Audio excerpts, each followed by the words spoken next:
So in case, what we've done is we've covered the first unit, which is primarily, understanding the importance of, strategic.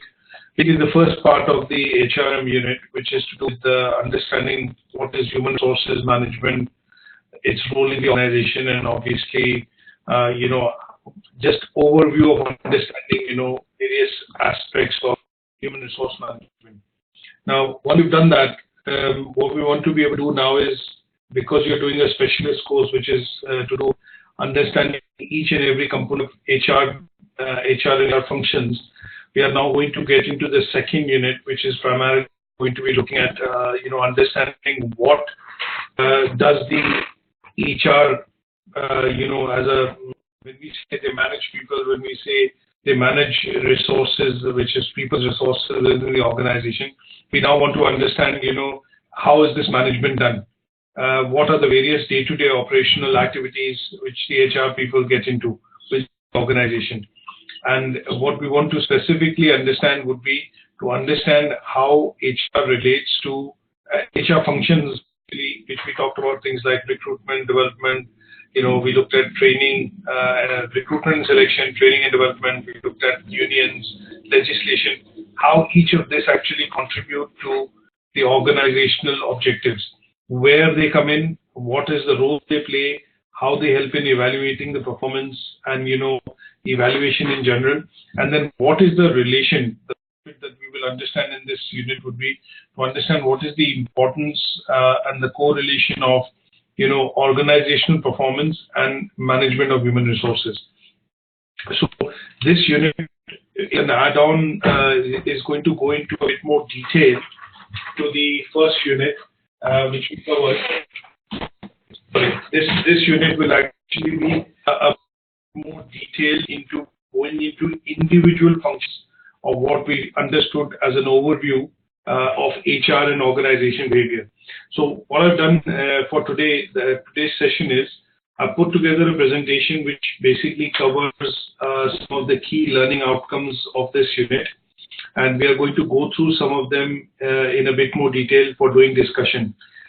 Once I have gone through some of the initial discussions with you today, there are lots of handouts which I'm going to send, which are key theoretical frameworks that you need to know as an HR person. So there's something like a 4 Ps, of change, which is required to be, understood. There is something called the Levin's model of change or change management, and he was one of the first pioneers who actually studied how change can be brought across, within the organization, and that is where he proposed that model. We will look at three other things which include, how do we look at tools which are used in evaluating, the performance of individuals within the organization. So in the previous unit, we only spoke about some of these tools like 360-degree feedback. We talked about, the balanced scorecard, management by objectives. We are going to actually now study them in a bit more detail, and each of these will be tools that we use as HR or people within the human resources to, evaluate performance. And we'll go through more detail. And then last but not the least, we recall in the first unit, we also cut some parts to look at how the organizational culture and structure of the organization, influences, the leadership styles within an organization. But here in this unit, we are going to be studying the correlation between structure and culture directly influences, people and resources working within the organization. So I'm going to send you a couple of handouts, which are going to be like putting the, meat on the bones. That means we are going to do the overview coverage of this unit through the presentation today in the session. And then some part of it would be to look at developing, greater detail by through those handouts and important theoretical frameworks to gain knowledge into how they are actually put into practice. And then, as always, just free to ask me questions where, you say, for example, do not understand something, or if you have further query. So let's look at, we've looked at what is the role of human resource organization. So human resources in organization, I've used a small picture here, which basically says, they are a department which manage people as a resources in any company, any business, or any large multinational organization. Now, the main role which HR is tasked with is to basically look at, once the organization has people working within the business, their main role is to look at retaining the staff, retaining the resources, and at the end of the day, putting in, steps, or putting in, let's put it this way, things which allow the resources to stay motivated, loyal to the organization. And for that, what HR is, they look at, in rewards, incentives, bonuses, and the idea is, in some cases, they feel that the potential of the employee, the employee does have potential. They sometimes also put training and development into place. So the 5 or 6 basic functions of HR that we looked at in Unit 1, we understand these are things that an HR manager would do. Those are the bits that we will go into a bit more detail when we understand, their role within the organization. So each of that we will study separately. So the role of training and development we will study separately. The role of recruitment and selection, which we will look at studying separately. And in this unit, the idea would be to try and go into a bit more detail to understand each of these individual functions from a nitty-gritty perspective. This one talks about, how does the responsibility of HR, relates to organizational objective. So these 5 or 6 points that we look at, we are going to discuss that into, more detail. Now, before we go to say some of the slides, a quick journal question. We know that what responsibility the HR has within the organization. Can you think of one which will help, let's put it this way. Let's take an example, or give me an example of a situation within an organization wherein you think the HR information in decision making. Can you think of a situation wherein the information provided by HR department or the HR manager helps the senior management in decision making or taking a decision? I'm coming. Let me try to digest it. Right. Okay.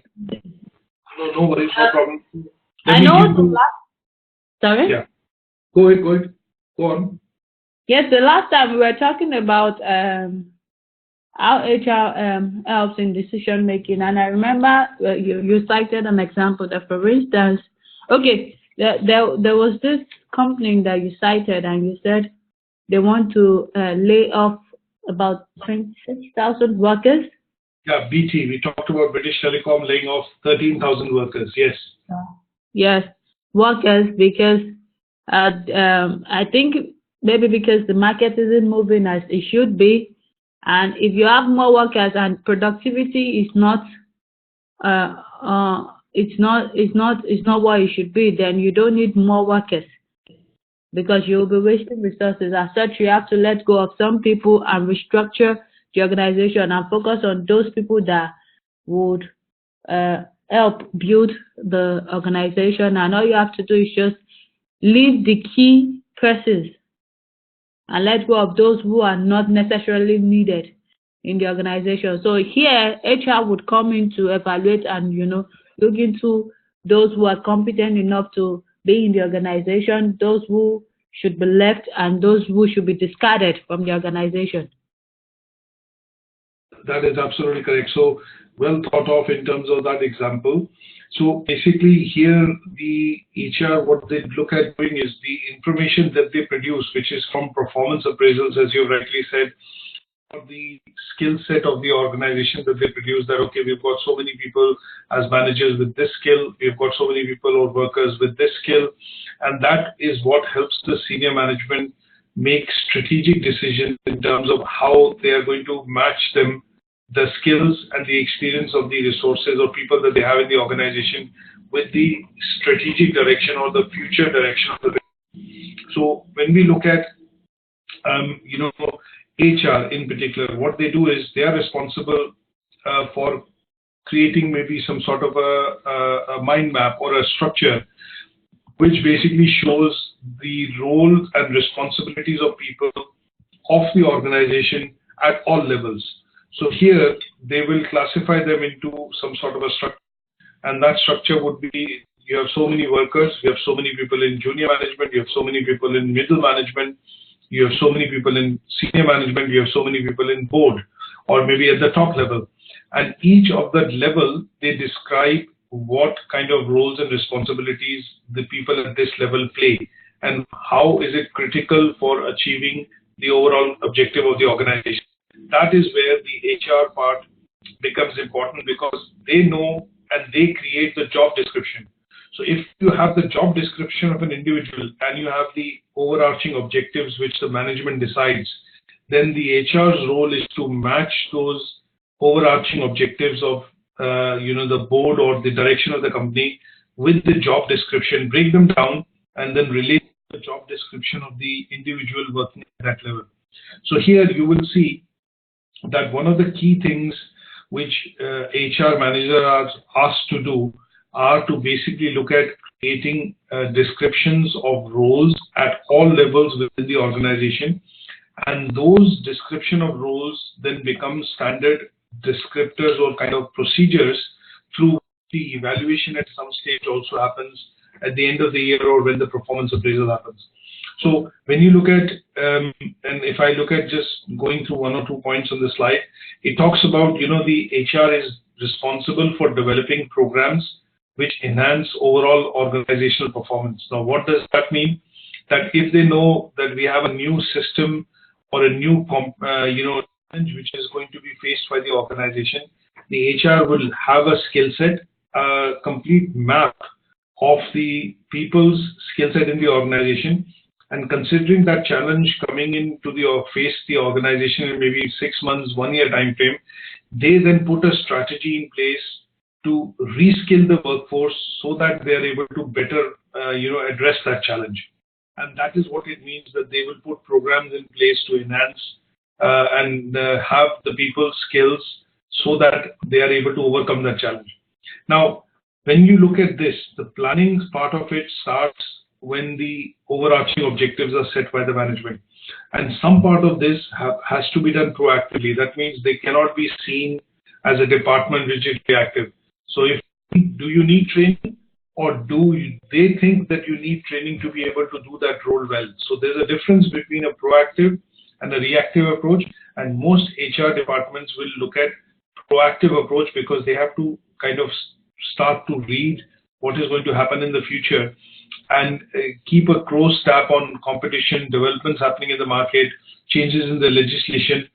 Some of these things have to be then proactively incorporated into decision-making process so that the companies maybe not face a fine if they're not adhere to a legislation, or in some case they might not want to, be seen that they are kind of being laggards. That means people who are slow to adapt, or organizations slow to adapt to changes happening in the company. That is the example of BT comes in, which then correlates to this point of saying that sometimes organizations have to redesign themselves, or say, for example, reorient themselves from within to be able to better face challenges in the market. So as the gig economy comes in, that means people who work within, the gig economy, that means millions of people who are born after 2000 and are using technology more and more, they have to have the basic essentials of being able to work on PCs, computers, social media. And here is where the HR department has to then look at proactively working to look at the skills which are required to move the organization forward. Now, the last point here, which is sometimes HR also helps in measuring financial results of all activities. Now, how do HR reports look at measuring financial results? So, example here would be if you have a compensation package for a CEO, or if you have a compensation package kind of aligned to a particular type of role in the organization. Now, HR's policy, if you imagine this as a scenario that you work within a company which has 50 employees and you are the HR manager. Now, you cannot have a package or a compensation package designed, benefits package designed for 50 employees in 50 different ways. What you have to do as a person working within the human resources department is to create something which is standard, and that can be applied as a grading system to the types or the hierarchy of the employees within the organization. So maybe at the worker level, you define one package, maybe at the junior management, a second type of package, and the middle level, mid-management, and then the senior management. So what you're trying to do here is you're trying to create a tiered system which has a certain amount of process that how people will move from one tier to the second, how the performance will be evaluated, and if they are moving from one, when you say promotions, you're moving from an assistant manager to a manager. Why are you getting that promotion? Some part of that has a direct relation with the financial results or your roles and responsibilities that you complete. It has a financial implication. So if you're moving from a assistant manager to a, that means you're consistently performing on your targets. Those targets are adding to the overall company's goals, and that produces or brings in revenue, and that is a data which human resources department uses to calculate your performance and then accordingly promote you to the next level. So financial results are important because anything that we look at within business, organization, company always has implications on money. And when we look at that implications on money, how much revenue do you bring? Sometimes you hear these statements that we are paying him too much. I don't think he's worth that much money in terms of pay because his results or his contribution to the business is not that much. So these kind of statements when you hear are because when people working within organizations are drawing salaries or are on hefty salaries, but they do not seem to be contributing enough for moving the company forward or achieving the objectives. And that is where HR steps in to look at measuring financial results or performance of that individual or that job role and evaluate whether the person is good enough for the organization or is let go from the organization. Okay. Now, the other thing that we look at, if I just expand that into a chart, which basically says, if these are things that you do again and again on a daily basis as an HR manager, would you not prefer to have this documented as a process or as a procedure or as a strategy rather than having to define them again and again, basically revisit them again and again? So when we look at something which can be, designed as a process or as a thing which occurs again and again, the idea would be the HR has to kind of formalize its processes, and that is where they help in kind of building a strategy or kind of a process which allows them to put one process and apply it to one company. So whether it's the worker, manager, general manager, vice president, or director, that process then could be applied to everyone across the organization. So they have to create something which is like a strategy, and that strategy could be a document which basically talks about a certain set of things which, when required, can just be taken from the book and applied directly to a situation. So when we look at something like that, what most organizations would do is they will look at developing some sort of a document or a set of procedure, and that set of procedure, policy, document would then be classified as something called an HR strategy. And that is something which is followed within the organization in order to either bring a change, bring or achieve certain objectives, to be able to fulfill certain roles and responsibilities, and in some cases, in order to even look at rewarding people when they are able to achieve those milestones set in their job description. So sometimes you will see that people within the HR, they create something called white papers, or they create something which are called documents, and these documents are circulated within different departments. So there could be a document which has been created which says this is a department document strategy, this is a department strategy document, and that is basically a document which aligns business objectives with the HR objectives. So if the marketing, if I take an example say a production company, and here the production manager on the floor has authorization to have 50 workers work on in any shift. If the person who is the manager then requests to get additional workers in the shift, he has to justify why there is a need for additional workers and why cannot he not do with just the 50 workers which are available. Now that document that he produces could have some financial justification, could have some implications in terms of time, that okay, in order for me to achieve this target or meet this target of production of this particular say product, we need more people or there are resources which are required, and he creates a document which is like a justification document of why does he need 5 more workers apart from the 50. The reason when that document is created is, the reason why the document is actually created is to justify the reasons of hiring 5 additional people. And then at that stage, the HR manager will ask him, have you looked at the cost implication? Each worker is going to cost you this X amount in terms of salary, wages, bonus, incentive, and 5, then the board looks at it and then you put a proposal forward.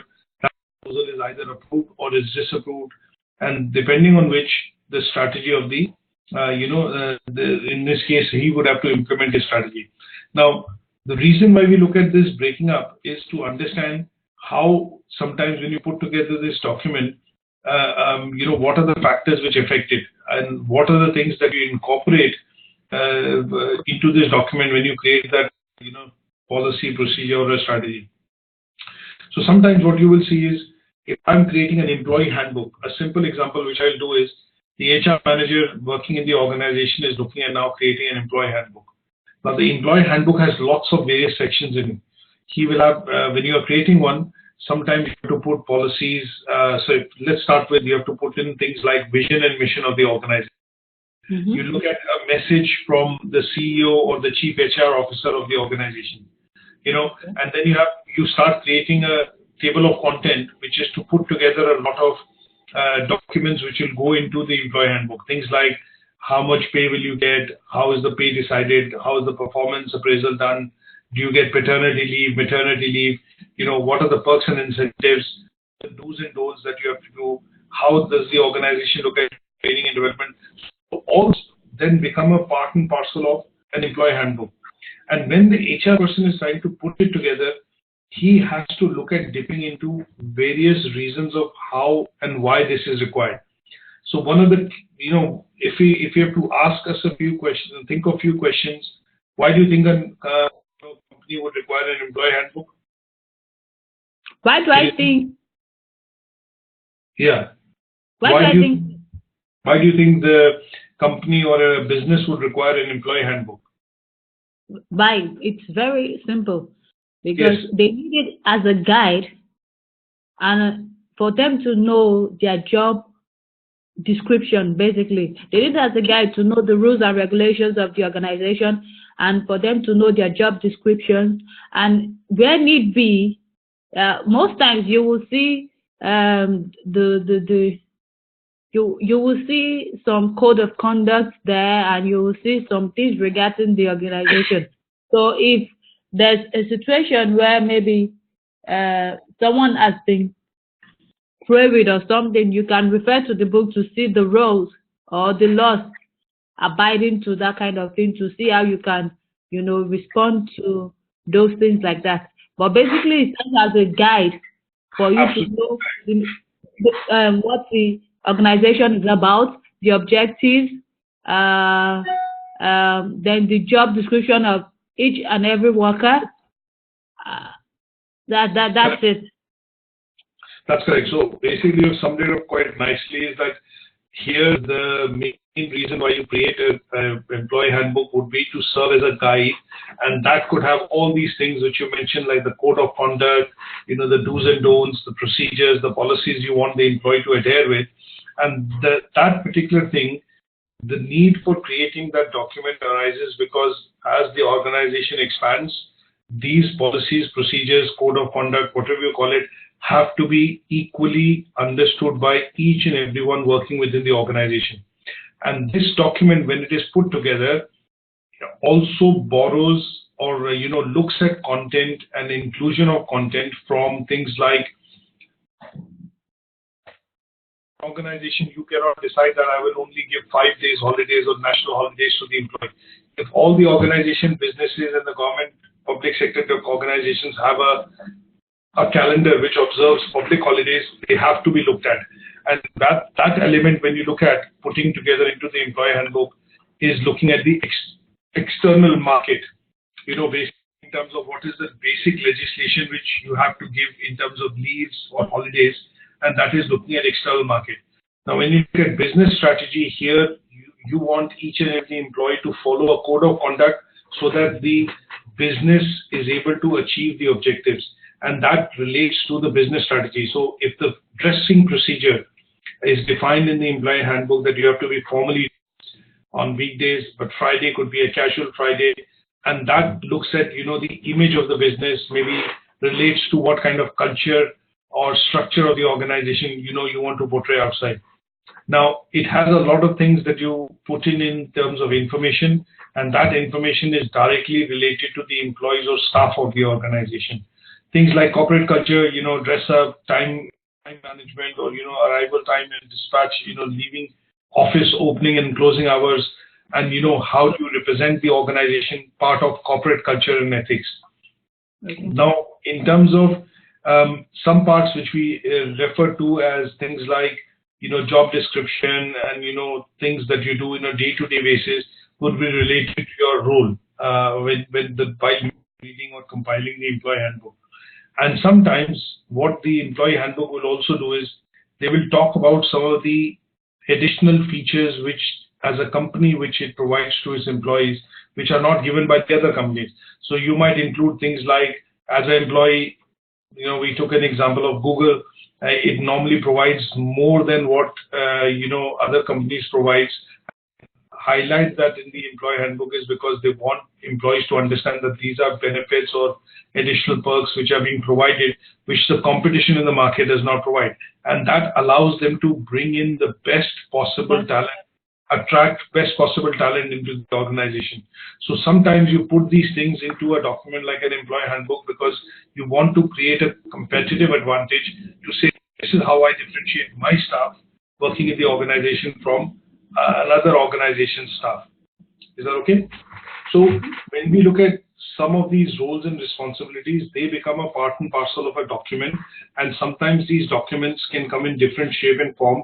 But the whole idea of having this document is to look at a standardization and look at the the aspect of everyone's understanding on that document being the same. And these documents then are termed as called the HR strategy document, and they relate to the overall organizational strategy. Now, one of the important things that we look at when we understand how HR works, and what their role actually becomes quite critical in the organization, is when some sort of a change is being brought into the organization. You will see that from time to time, as now the world is becoming a global village, it is connected. A lot of companies, businesses, they have branches or have subsidiaries overseas. There, if they have to implement change, the change is one implemented by the HR department. The responsibility is with the HR person to kind of introduce and do that change in a phase-wise fashion. The second thing that you will see is when this has to be done in terms of something new has to be introduced, you will see that sometimes HR will step in to say that when we introduce this change, there should be less, let's put it this way, there should be less disturbance, or it should not have an impact on the productivity of what is happening currently in the organization. So sometimes you will see that they do, an example here would be when a change is being introduced in the organization, they always decide to do it in phases. They will say, if we are changing the office, we will first look at moving the administration department, then we will look at moving the HR department, then we look at moving finance, and the last department in most cases is always the sales or the marketing one, because they do not want the departments to be affected which are generating revenue or looking at bringing revenue to the organization. So sometimes this planning for the change has to be done in such a way that it creates very disruption in the organization during the transition process or during this change process. So when we understand this change and how this is introduced, we need to understand the 4 P's of change, which are important from a human resources perspective. The first P that we look at is something called purpose. Now, it is human nature that we always challenge and ask for what is the reason why we want to do this change. What is the background for bringing this change? I'm happy with the current situation. I'm happy with the current things that are there. I'm happy with my job role. Why do you think I need to change? So these are basic questions which sometimes you get to ask, or HR managers get asked when they look at, defining the purpose of why this change is being introduced. And in most cases, most employees would want to know, how does this change affect me? So if you're looking at moving office, for example, a lot of people would feel that, okay, the office is moving, that's fine, but how does it affect me? Does it change my traveling time? Does it change my, opening or, working hours in the organization, because now it's going to be outside the city, or the office is going to be slightly, more closer to, say, the airport. So you look at those things wherein the purpose has to be clearly looked at in terms of why, how it will accomplish, the change which is being brought, and finally, how does that logic then settle with the employee? So other 4 P's that we talk about is the picture is the P. Why is this change coming? What is the end game, as they call it? Why did we introduce this change? Like UK is leaving the European Union. So what is the bigger picture? The bigger picture is that by the time we end up leaving the European Union, there will be a lot of changes which will come in things like labor legislation, labor laws, immigration, for example, banking, and these changes would then have to be implemented when we are leaving the European Union. We are no longer a part of the single market. So what is the bigger picture? Sometimes people end up asking, I voted for, a change. I voted for Brexit. But, what is the bigger picture? What are we going to get because of this? Do we get more money coming into the UK? Do we have more local decision making happening? And those kind of things are then required to be looked at when we look at the bigger picture. So here, from a perspective, sometimes when you look at doing the changes, the idea is people will ask question about, will it help save costs? Will it help increase productivity? Will it help bring in more efficiency? What could be the benefit and opportunities that you will get if we do the change? And those are the questions that you tend to ask, which are related to, the picture within the 4 P's. Sometimes you look at also things like plan, because if you have decided to bring change, like there is a change happening in the pay structure of the people within the organization. Now, when we had the financial crisis from 2008 to 2014-15, a lot of organizations did not decide, basically deferred the pay rises in the sector.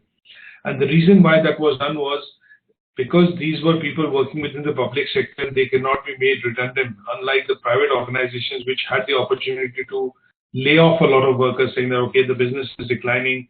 In order to make sure that we do not get into loss or get into, red, some organizations kind of decided to do away with employees within various departments and said, okay, because the business is less, the workload is less, we can get rid of some of the employees. So here there was a plan which was put in place with some timeline to say that, okay, if we are going to, reduce the headcount or ask people to leave, then we need to have a structured plan. Otherwise, it would have led to losses or, lawsuits from employees saying that I've been unfairly dismissed, or, in this case, the company has taken me out because of this reason, which is not correct. And, in order to avoid those lawsuits, what they do is then look at a plan that they calculate things like what is the, notice period which their employee has. If we have to lay off so many workers, what is the overall budget which will have, which the company will end up spending, because you'll still have 1, 3 months, 6 months notice. And in those cases, sometimes the organizations ask you to go, they pay you some garden leave. They continue to pay you, but you are on garden leave. That means you cannot work for any other employer, but you are, not working for the present one. And under obligations of legislation and how the contract was signed, you are obliged to stay at home and they will pay you for it, but you cannot go because reasons of confidentiality or clause within your contract employment saying that even if you leave the job because you can carry certain trade secrets to competitors, you're not allowed to work in the same sector for 1 year, 2 years, 3 years, depending on how big the organization is. So plans have to be put in place, and they relate to timelines, they relate to key milestones, what will help us do. So sometimes the CEO will ask, okay, we can lay off so many employees, but what is the end goal? What is it going to help us achieve? It is going to help us achieve savings in terms of mega savings like billions of dollars in terms of salary costs, wages costs. Is it going to help make the organization nimble and strong? So these are questions which are asked when we see 4 Ps of change. And the last part will be part. What is my part going to be in the change? How will you be involved? How will your role change? So this is about we instead of we. This is about primarily you. How is it going to be effective, and how are you going to be directly affected by this? So this particular model that we study has also over the years changed to something called the 5P model, and sometimes people call it the 5P model of HR.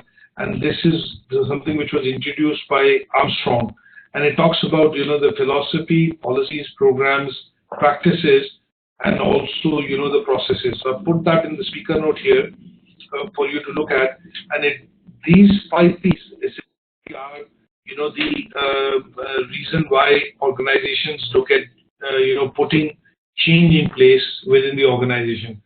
So sometimes the philosophy of the organization changes, and this is seen from an example that your new CEO which comes and he is maybe more risk-taking and more proactive. You will see the whole philosophy of the organization changes because he focuses everything on productivity, focuses everything on goal achievement. So if you achieve the goal, you get more incentive, more perks, more salary, more wages. So this is where sometimes you will see at a higher level the change in philosophy looks at making the organization more aggressive or more competitive as compared to what they've been doing for a number of years, because this change is instrumental at the topmost level and is done primarily from a philosophical perspective. Then you will also look at things like policies, programs. Sometimes policies in the companies change. They decide that, okay, we're not going to hire so many people. We're going to hire a flexible workforce, people who are going to work part-time for us, and they're going to work, through contractors or, suppliers. So that's a change which is primarily because of the policy change or the change in business, which has meant a change in policy and meant a change for the company. So this model is quite important, and most people, and if I give you an example of how this is put into place, is that when you look at the year end, most HR departments will do something called performance appraisal. Now, when they do the performance appraisal, change of roles. Sometimes you will see that people are switched between different roles. They are saying, okay, you've been working in this role for too many years now, and we'll give you a job rotation or a replacement, and you will go and do this particular function. And this is done primarily because they look at those 5 Ps to bring across that change in the organization or in that department. So they will say, okay, this department, continues to support the, main functions of sales and marketing, but because the output is not coming out, what they decide to do is make tweaks in the program, in the department, by basically looking at tweaks in the 5 Ps. That means they will look at the basic change in terms of philosophy, why the department exists. They will look at things like what are the policies and procedures which will, help people adapt to that change. And then at some stage, what they will do is they'll put some processes and policies in place which will help people move on that change, or kind of move from A position to a B position. And that is looked at from a point of view of this particular model of 4P of HR. Is that okay? Yes, yes. Okay. Now, going back to something which was organizational strategy before we look at Levin's model. Now, there are 4 or 5 reasons why an HR strategy document is put together. One is, at some stage, you want to look at what will be the overall performance. It's like saying the GDP of a country. If I have to add up the output or the wages of all the people working within the 33 million, it adds up to a GDP or the gross domestic product of the country as $2.6 trillion. Now, the why you want to get that perspective is you want to understand that if everybody works within this country and you have 35 million people who work, what is the overall output of the country in terms of money or the revenue it generates? And that is what classifies countries into in terms of thinking like you're the 5th largest economy or you're the 3rd largest economy or the 7th largest economy. Because what they've done is they put together all the salaries of all the working individuals, combine them into one figure, and that gives you what is called the gross domestic product. Now, sometimes you will see that if organizations have to bring across change, if they have to bring across change with regards to moving the organization into one particular direction, in this case, what you will see is that is where companies would look at bringing across a change, in order to move forward. And that, if I explain, would be from the point of view of let's understand, like let's understand the definition of why change needs to be done. Can you think of 1 or 2 reasons why do you think sometimes organizations look at bringing change? Okay. Like they said, that change is a natural phenomenon. The only reason why there will be changes in an organization is when maybe the HR manager or the managers themselves see a loophole that needs to be covered in the organization. So there will be need for changes, and there will be need for how do I call this? Different new set of rules. Correct. And that's what brings changes, because if there's something wrong in an organization, it needs to be fixed. Like maybe when, for instance, let me just give. Sorry? Spot on. So when you need something to be fixed in the organization, you need to bring a change. You think this is not happening, this is not working, then you have to try a different approach. And that kind of different approach requires you to work on the methodology or the change to bring across a change. If the organization is not performing, if the revenue is not growing, if the people are not achieving, then there is something fundamentally wrong, which is where change has to be brought in, something different to be done. So when you look at that in general, what basically this person Kurt Lewin did back in the 1940s was that he came across with a particular terminology, which is saying that when organizations try to bring in change, in most cases, they have to basically changing the name of the business, maybe the type of the business, or in some cases the people within the business. So there are 2 types of things why he identified 2 variables, and these 2 variables was that sometimes when things are not going right, what you have to look at is you have to look at how things are being done, and the second is who is doing these things. So what that meant basically was that what was happening in the business in terms of the nature, and the other was who was working within the business, which is the people. And he came across with this particular model, which basically has a 3-step model in terms of unfreeze, change, and then refreeze. That means he meant that sometimes you go through the phase of introducing change, but this phase is a 3-step process, and this step process essentially looks at understanding why the change is required first, and that could be done, which is in the mode called unfreezing mode. That means organization is still open to understanding why this is a problem and how, and identifying the issues which are causing that problem. So here you determine what is called the needs, why you need to change. You look at do you have adequate resources within, it could be people in different hierarchy of the organization, and after when you introduce this change, what are the things which will help you work through this change. So this stage was called unfreeze. And then when you do the physical change or the implementation of the change, you start looking at things like you communicate, you dispatch basically rumors, which is create a plan, and that plan then looks at, putting into action the phases or the steps through which this change is to be brought. And then once the change has happened in the organization, what you do is, in order for this mistake or this issue to not arise again, what you do is you do kind of something called the refreeze. That means once the changes have been done, you refreeze that into saying that, okay, now this is what we used to do previously, now this is what we do now, and that is the process going forward. There is no reference to the old process. So what you then tend to do is, a simple example in the house, what you see with your kids is that sometimes, you want your kids to come in from the school and do the homework or study, and they don't do it. So what you do is, it's not working. You've tried tuition classes and things like that, but it's not working. So what you then take is, you take hold of the situation and say, I think I need to do something in terms of a drastic change, because this doesn't seem to be working. And now, because it's not seem to be working, what you do is you analyze and recap what are the things or factors which have brought across this change of this process is not working. So it could be that they are more tired when they come back from school, they are more interested in, they are hungry. Yeah, so that is it. And then once you identify those issues, what you then do is you go about putting in some new things or processes or changes, and those things, when implemented properly, would allow you to bring that. So when they come in, first thing, give them a glass of milk or give them support.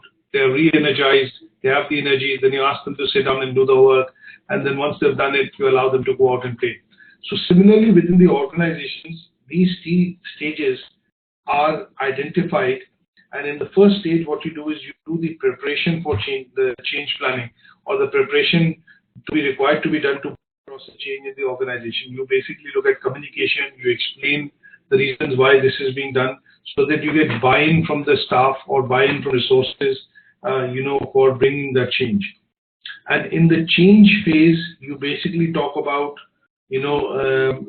how will the benefits of this, what are the benefits which are going to be there when you implement this change. You talk about things which will be basically giving a new direction, and you invite participation from staff to be able to come in and work and work with the company to bring this change.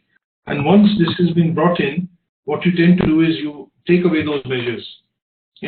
I can think of, I give you another example. Imagine you are working within the highway maintenance, want to maintain or repair a certain section of the highway.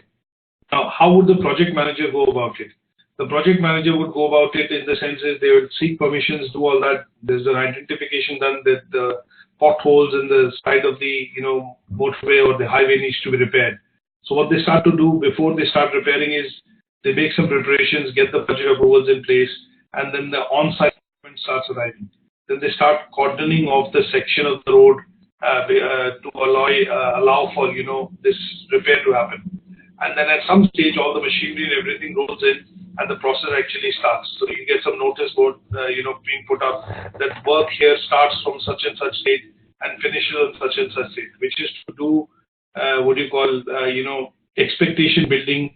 The people who commute from that location on a daily basis, that okay, 2 weeks down the line there is some major changes which are going to happen, and there is some repair works which are going to start, and that will take 1 week. So you're building expectation with the consumers or commuters who go from that location. At some stage it starts. Once it starts, barriers and all those things are taken away, and the road is then opened up, or the highway is then opened up as usual. Public. Similarly, when you bring in change within the organization, you have to go through these 3 phases. Make communication first, explain the benefits, usages, problems, why this change is being brought in. At some stage, you start a phase-wise delivery of change. And then once the change has been done, you go back to the normal, that okay, there are no restrictions now, and all this change has been possible because of the participation of employees, and everybody has played their bit to be able to ensure that this is implemented smoothly, and that then looks at celebrating or kind of going back to the normal in terms of this model. So this is where Levin's model comes in, and he's one of the person who actually proposed this in 1940s. So when HR looks at bringing change into the organization, they look at doing so by implementing, or consciously or unconsciously implementing and going through these 3 phases, so that the change introduced is effective, is permanent, and is able to bring across the benefits of why this change was being introduced.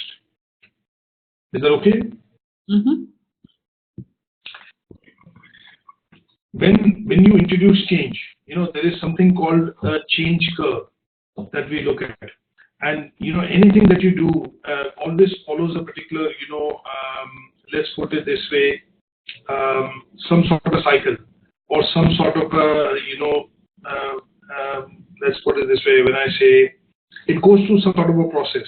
So when this particular change being introduced, even on a personal self, let's look at this as an example before we go on to understand this model, and I'll send you a bit of a handout.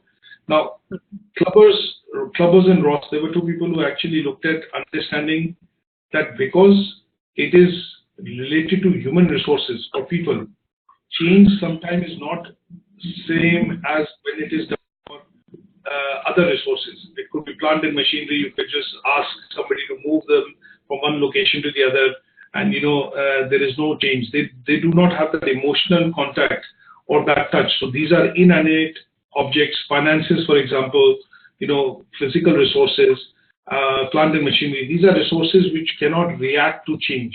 If you take a decision that I want to move money from one bank to the other, just go ahead and do it. Money does not have a mind of its own to feel bad about it or good about it.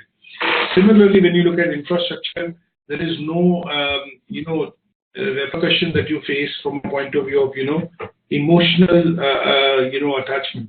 But in the case of human resources, what tends to happen is that Kluber and Ross, when they did this study, they basically found out that if people are asked to change or asked to adapt to a change, they go through 5 different phases of before they 5 different phases before they start accepting this change, or before they are kind of more aligned to accept this change. And these 5 phases were actually defined in the change curve, for individual. If I have to look at a personal situation, or a situation wherein an example is, if you had, say, for example, if you've lost somebody quite close to you, when I say that you've lost a member of your family which was very close to you, you go through some different experiences when you've lost a person very close to you. You go through a phase and you are quite angry. Why did this happen to me? Or what has happened and I wasn't responsible. You go through some phases of anger, phases wherein you are depressed, phases which you kind of think of that you're not able to face the reality, and then after a point in time you're able to kind of come back to normal, isn't it? Yes, after growth. So when you look at humans, when we look at people in particular within the organization, if you try and implement change, they go through certain phases of expressions, or certain phases of let's put it this way, acceptance or not accepting that change. And this is then described in the form of something called the Kluber-Ross 5-stage model change curve. And they predicted that when change is brought across in an organization, some people kind of clearly say that I do not like the change. They deny it. They basically do not accept. They say, okay, I'm not going to accept this change because this is not related to me, and they deny it. Now, at some stage, over a point in time, it could be training, development, counseling that you do, or the HR does, or the department manager speaks to you. You then start to, come out of that denial stage, but you have a bit of anger, and you are not completely buying that idea that this change is going to help me or help the way I do the work in the organization. You are angry, but at some stage, you also, then decide, okay, I have no other option. And if I do not accept this change, I have to be leaving the organization, or I'll end up leaving, the company. But some people, they accept change. Even after accepting the change, they are not able to cope with the work. And what it does is they go into some sort of depression. So sometimes you will see that, okay, my manager is not listening to me. He listens to other people. Every suggestion I give, doesn't kind of strike a chord with him. And because he doesn't care what I say, you are continuing to be in the organization, you continue to work, but you get stage where you are depressed, that, I do not get rewarded for my things that I do or initiatives that I do. And that is where you get into a depression stage. Now, at some stage, some people which work within the organization are smart enough and they are able to bargain. So this stage was called bargaining because he felt that some people who are able to understand the situation, they are able to benefit from the employer by bargaining, saying that, okay, if you're going to bring this change, this is going to affect me, maybe I'll have to travel quite a lot, or office is going to be in a different location, which would mean that I will need more time to travel or budget for it. So they are able to negotiate with the HR and then get favorable benefits towards themselves. And once they get these benefits, they are not reluctant to accept change. They are the ones which embrace change. That they say, okay, I've got what I wanted. I'm happy with it. So it doesn't matter. I will accept what they are saying. So basically, this was a 5-stage cycle that they said that, sometimes you will see people go through when they are not willing to accept change or they are willing to accept change. They go through these 5 stages. Is that okay? Yes, sir. Yeah, we see this as an example on a daily basis with our kids at home. Sometimes you ask them to do something, they do not do it. They are totally in denial. Can you do your homework? No, they are not even listening. At some stage, you will say there is a bit of an anger. They come into a stage wherein they say, okay, I can't do this, or I need help. And then once they have done that, you do a bit of bargaining with them. Okay, if you finish your work, I'll give you this. Or if you do this, you'll get that. And they start to accept that change, start getting into a bit of work. And at some stage, they are able to accomplish. So these are stages that you go through when you look at changes that are introduced by human resources or changes which are introduced by HR department for staff or people in the organization. Okay? Yes, sir. Now, what I'm going to do is at this stage, this will be the last bit that I cover because this is quite detailed and then covers the whole of unit. So we are looking at the last bit in terms of understanding, how do we look at understanding what are the professional ethics or principles on which the organization works and how does it relate to HR. Now, the code of conduct that you initially mentioned, there is a code of conduct in every organization. And when I look at the code of conduct in every organization, this code of conduct relates to, how the organization functions, how the organization actually works. And to a certain extent, this code of conduct is expected from, the person when they work for the company.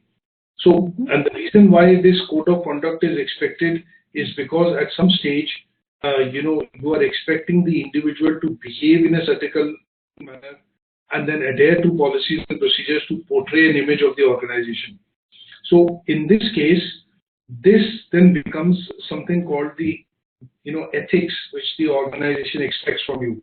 Professional ethics are sometimes you call them, or in some cases you say that if you work and represent us as a company, when we give you the responsibility, you have to kind of adhere to certain of these morals and ethics when you work, and you have sensitive information. So people within the organization at different structures, you will see, have to have ethics and morals because they have access to different form of information. So sometimes you will see managers at the senior level have a lot of pressure because of the work they do, and that pressure then needs, because they take up more responsibility, let me say, not pressure, they take up more responsibility and a larger role, they have access to more information. And that information can create a certain amount of pressure within them, on them primarily to contain that information. Like if you have information related to company's profits, for example, or if you have information related to the salaries of employees. So if you work as a department manager and you have say 5 people reporting to you, you will have access to the information which is in terms of which employee gets paid how much, what is their bonus, the contract information and things like that. So here, when you look at that, sometimes managers in that position have to have professional ethics to maintain that information, hold on to that information, and then use it at the right stages or use it at the right time to be able to get work done. Sometimes they say, you will hear a sentence which says you are privy to this information. That means you are a select few who have access to this information. And that access to the information the pressure on you that, okay, you are the few who have access, but that also means that you cannot disclose this information onto others unless you've been asked to do so. So in such cases, the principles of ethics and morality come in when you look at HR drawing up agreements, and these could be things like non-disclosure agreements. Have you heard about a non-disclosure agreement? I didn't get that. Okay, sometimes you see that when information has to be shared, you will come across a term, something called, which is NDA, non-disclosure agreement. Which means you don't have to disclose it to the public or That is correct. outside of the organization. It has to be within. That is correct. So sometimes what you will see is when you sign your employment contract, it is clearly mentioned that you are not going to discuss the contents of this contract with anybody else apart from your manager. These things are considered confidential, and they are related to something called ethics of functioning within the organization. So sometimes you will see that organizations will ask you to adhere to professional ethics because this information that you get access to is important information and cannot be shared unless you're authorized. So look at that. Some you will see how to look at these, professional standards. These ethics and professional standards from an HR manager's point are things like equality and diversity. That means as an HR manager, you have the power to recruit people depending on the requirements, but you cannot have the bias to recruit a particular type of person. You have to be equal, and you have to be fair in doing recruitment.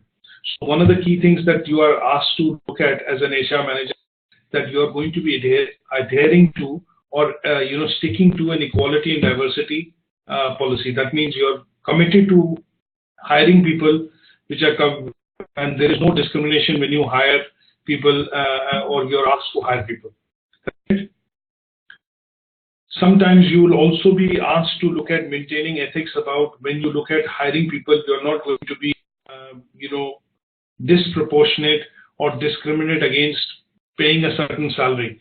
Sometimes you will see in organizations, people say that, okay, I've been able to hire so many resources and I've brought a bit of saving to the organization because I've negotiated a package on which the employee is happy joining the organization.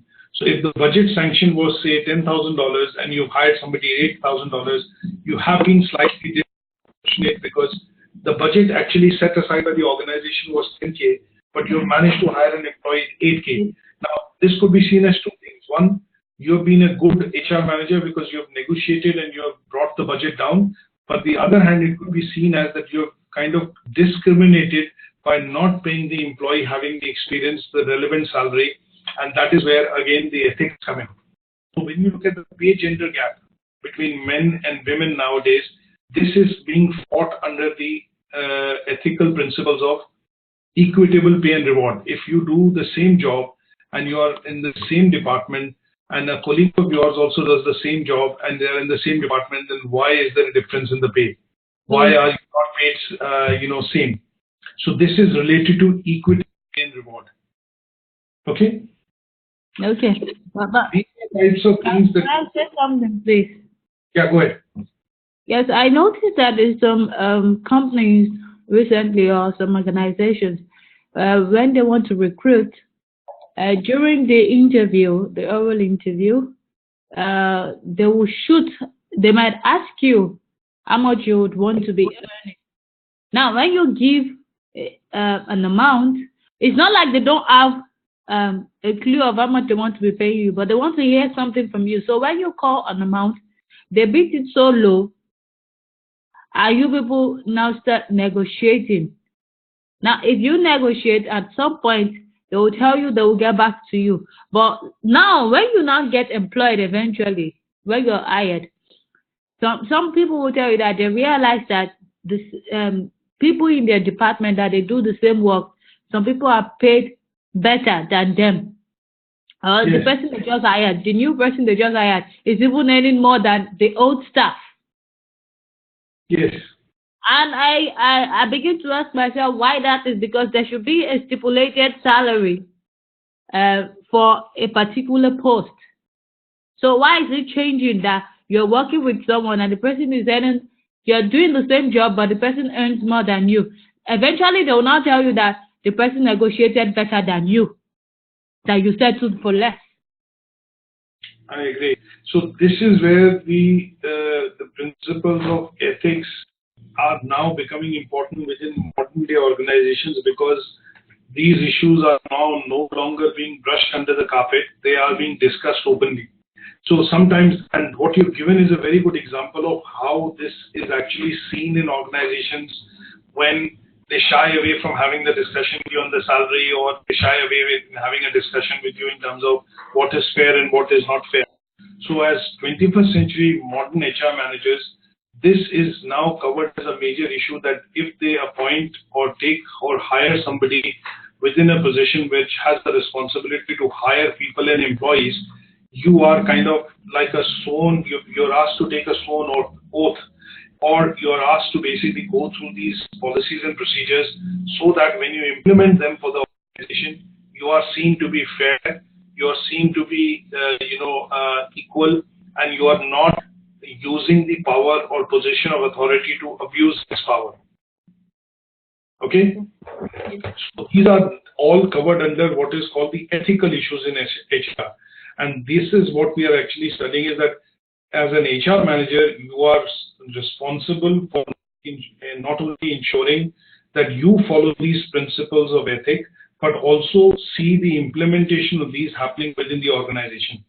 So sometimes you will see that a lot of factory workers which work together in a particular shift, they can have a differentiation in their pay, but the differentiation in the pay has to be linked to a document which describes why this differentiation is. So a worker who's joining today might join at, say, £7 an hour, but somebody who's been working for 8 years has been over the years getting a rise, maybe some rise in pennies or whatever, but that pay for that worker who's worked in the same role after 10 years is maybe £10, but a new worker joins at £7. But there's a logic behind how that pay increase has happened, and that's been defined in the document. So ethically, person doing the same job, having more experience, is getting paid slightly higher than the person joining in that job on a new basis is likely having a lesser pay. That is defined by a document, and that is ethical HR. But unethical would be if you take two new workers and one joins at £7 an hour and doing the same work, has no experience, and the other joining at £8 an hour doing the same work because you've seen that as a person favorable, or that person has come across more favorable to you during the interview. So those are ethical issues which HR managers have to adhere to ensure that they are able to implement the law and legislation when they are in position of authority equally across all employees, all departments, in all places they do recruitment. This is just an example of recruitment. It can be for compensation also, when you put together salary packages, or when they put together a salary package, benefits package for each type of employee. And that is where the grading comes in. So you're at grade 1, you're at grade 2, or sometimes in organizations you have a classification where you're a worker in junior management, middle management, senior management, and the board. So you'll have compensation which will be similar to the people working in that level. And that is where ethical issues of HR comes in. When you do performance appraisal, when you look at sharing of data, or when you look at other issues which are related to equality, diversity, health and safety, and these are issues which have to be taken into account when you look at ethical issues. Another example which you've said, and I will quote, which is sometimes when you see people have employees. So what they do is, the first thing which HR managers will do is they will save the ones that they are closer to, or the ones which are favorite. But they will lay off other workers who are not favorite or do not get on with the manager well. Isn't it? Mm-hmm. Yeah. That is where ethics come into places, because as an HR manager or as a person having the responsibility, you have to look at evaluating information, on an even platform. And if you've been asked to get rid of 10 employees in a department, then you have to do an independent assessment and evaluation for each of the employees, and on a merit basis, choose the ones which are the worst or the ones which the company needs to get rid of. You can't play any favoritism in that. You can't have, I know him well, or he's been a good worker for a number of years, or he's been loyal to the organization. No, those factors have to be applied equally across everybody to take that decision. And that is where the professional ethics come into play when you look at the HR role. Okay? Yes. Now, this is where we will stop for today, because I think what we've done is we've covered the first learning outcome. And the first learning outcome basically, is here, which talks about the role of human resources function. And in this, we've covered responsibilities. We've looked at how change is brought about and what is the difference and what is the reason why HR people adhere to some professional ethics within an organization, and what are the areas in which they have to look at agreeing to these ethical principles. Okay. And I will send you some 2 handouts which are related to this. One is on change model. Hello? There are no models. Yeah. Okay, I think that you're breaking. You said something now. What I said is, after the session, I'm going to send you 1 or 2 handouts. One of the handouts that I'm going to send you will be for change management or change models of change management which HR people use in the organization, because there are a couple of models that we have to look at to understand this from a theoretical perspective. So we have discussed maybe the Levins model, but there are 1 or 2 other models that I will also send you a handout of. Okay. And the other would be a handout to discuss in detail the HR responsibilities related to specific functions. So one could be recruitment selection, one could be training and development. So that will be a bit of a handout which will look at explaining the roles and responsibilities of HR in relation to organizational objectives. Okay. Okay. Now for next week, so that we can align the session now, can you tell me 2 days which are convenient for us to do the sessions next week? So I can send out the invite now. Okay. Maybe Tuesday, Wednesday. I should be available Tuesday, Wednesday, Thursday. So can I fix then Wednesday and Thursday next week for the 2 sessions, same time? Okay, sure. That's fine. So what I will do is I'll send you the invites for this after the session now. And the other thing would be, I will also try and send you, send you the feedback on your first assignment. Okay, please. I would appreciate that. Yes, I want to say something about, I don't know, are we done with the class yet? Yeah, we've done with the class, yes. Yes, about the assignment, I went to my profile and I realized that I